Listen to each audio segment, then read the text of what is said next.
నమస్కారం. ఎప్పుడైనా గమనించారా?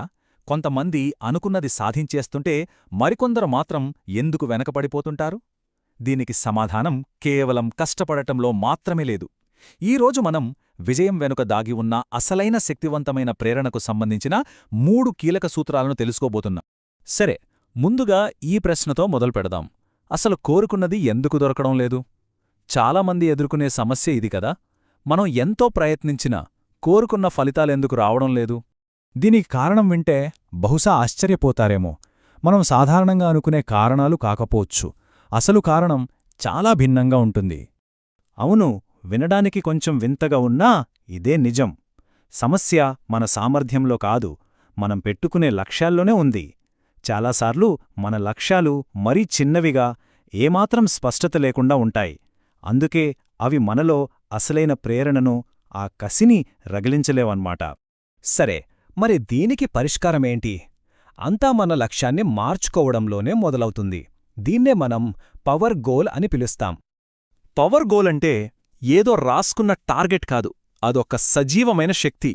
అది ఎంత పెద్దగా, ఎంత స్పష్టంగా ఉంటుందంటే అదే మనల్ని ఉదయాన్నే నిద్రలేపుతుంది, మన ఊహలకు రెక్కలు తొడిగి రోజు మనం ఎందుకు కష్టపడుతున్నామో ఒక క్లారిటీ ఇస్తుంది.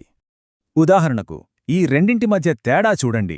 ఆరోగ్యంగా ఉండాలి అనడం అదొక కోరికంతే. కాని అక్టోబర్ 1 లోపు 1 గంట కంటే తక్కువ సమయంలో 10K రేస్ పూర్తి చెయ్యాలి అని పెట్టుకుంటే అదొక స్పష్టమైన, కొలవగలిగే, మనలో ఉత్సాహాన్ని నింపే లక్ష్యం. చూశారా? ఇదే పవర్ గోల్కున్న అసలైన పవర్. ఇక్కడే విజనీరింగ్ అనే ఒక అద్భుతమైన కాన్సెప్ట్ వస్తుంది.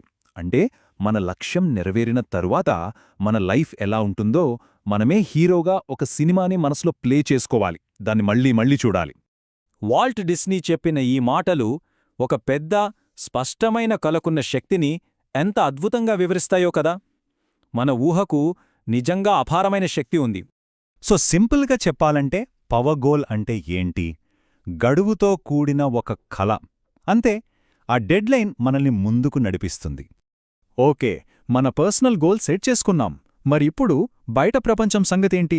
అంటే ఇతరులను ఎలా ప్రభావితం చెయ్యాలి, మన చుట్టూ మార్పు ఎలా తీసుకురావాలి? ఇది చాలామందికి పెద్ద ఛాలెంజ్ గదా. మన పిల్లల్లో, మన టీంలో, మన పార్ట్నర్లో ఇలా మార్పు తీసుకురావాలని చాలా అనుకుంటాం. కాని అదెలా సాధ్యం? నిజం చెప్పాలంటే ఇతరుల్ని మార్చాలని ప్రయత్నించడం అస్సలు వర్కౌట్ అవ్వదు. ముఖ్యంగా పిల్లల విషయంలో ఇది మనకు బాగా తెలుసు. మనం గంటల గంటల లెక్చర్లిచ్చినా వాళ్ళు నేర్చుకోరు. కానీ మనం చేసే పనుల నుండి మాత్రం ఖచ్చితంగా నేర్చుకుంటారు. ఇక్కడే గాంధీజీ చెప్పిన ఒక అద్భుతమైన మాట గుర్తుకొస్తుంది. మార్పును సృష్టించడానికి ఇంతకంటే గొప్ప సూత్రం ఉంటుందా? ఇతరులను మార్చడానికి బదులు ఆ మార్పుకు మనమే ప్రతిరూపంగా మారాలి. ఈ ఒక్క సూత్రం జీవితంలో ప్రతి చోటా వర్తిస్తుంది. మంచి లీడర్షిప్ అంటే స్ఫూర్తినివ్వడమే.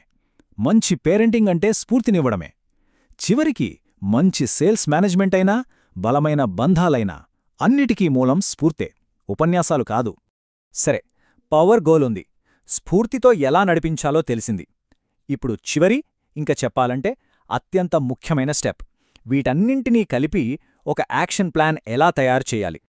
అసలు లక్ష్యాలు ఒక్కటే ఉంటే ఎందుకు సరిపోదో చెప్పడానికి ఒక హైస్కూల్ రెజ్లర్ కథ ఉంది.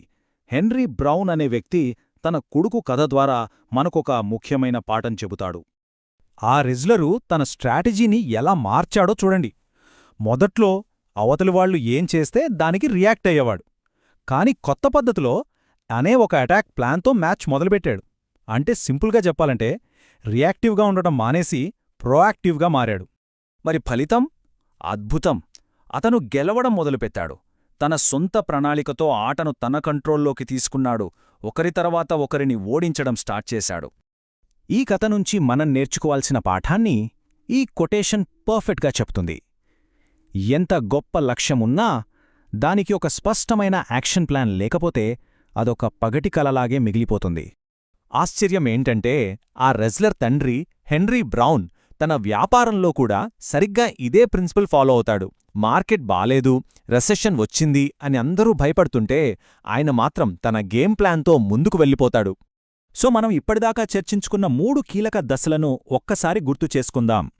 మొదటిది, మనలో స్ఫూర్తిని రగిలించే ఒక పెద్ద స్పష్టమైన పవర్ గోల్ ఉండాలి. రెండవది, ఇతరులను మార్చాలని చూడకుండా మనమే ఆ మార్పుకు నిదర్శనంగా నిలవాలి. ఇక మూడవది, అత్యంత ముఖ్యమైనది, కేవలం లక్ష్యాలు పెట్టుకుని ఊరుకోకుండా జీవితాన్ని మన కంట్రోల్లోకి తెచ్చుకోవడానికి ఒక ప్రోయాక్టివ్ యాక్షన్ ప్లాన్ తయారు చేసుకోవాలి. చివరగా ఈ ఒక్క ప్రశ్న గురించి ఆలోచిద్దాం. జీవితం ఎప్పుడో ఎవరో ఒకరు ప్లాన్కి స్పందిస్తూ ఉంటుంది. మరి అది మన ప్లాన్కి స్పందిస్తుందా లేక వేరే వాళ్ల ప్లాన్కా? మన జీవితానికి మనమే నాయకత్వం వహిస్తున్నామా?